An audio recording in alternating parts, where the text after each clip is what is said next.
think it's actually quite nice. It was a lot larger than I expected.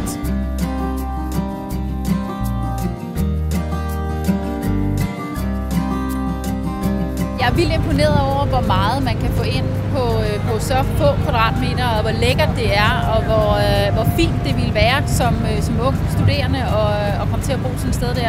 Jeg er meget, meget overrasket over, hvor flot det er. Jeg synes, køkkenet er rigtig lækkert. Nu overhørte jeg, at der kommer 2 kogeplader i stedet for 1, hvilket er virkelig, virkelig positivt. Udefra så vil man umiddelbart ikke tro, at det vil være så pænt indeni. Men altså, det er rigtig fedt design, og jeg har faktisk troet, at det ville være meget smallere og meget mindre.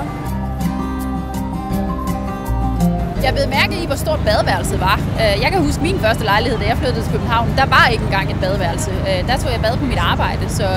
Så det, at der er et rigtig fint og lækkert badeværelse, det synes jeg faktisk var noget af det, som overraskede mig. Og så synes jeg, det virkede rummeligt, og jeg synes, det virkede velindrettet og gennemtænkt. Og det, at der er lys i begge ender af det, gør også, at man får ikke den der klaustrofobiske containerfølelse. Så jeg er sådan generelt faktisk meget overrasket over, hvor fedt det er derinde.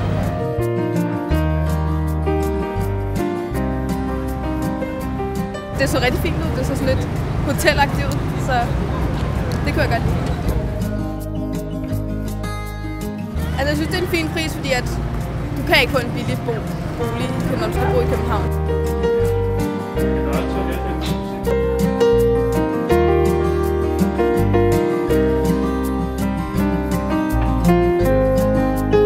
Jeg synes, hele det her koncept, som bygger på bæredygtighed, men som også bygger på, at det skal kunne betales af unge, både studerende, men også unge i det hele taget, det synes jeg giver rigtig god mening. Og 3500, det vil de fleste unge kunne hive ud af deres budget på den ene eller den anden måde.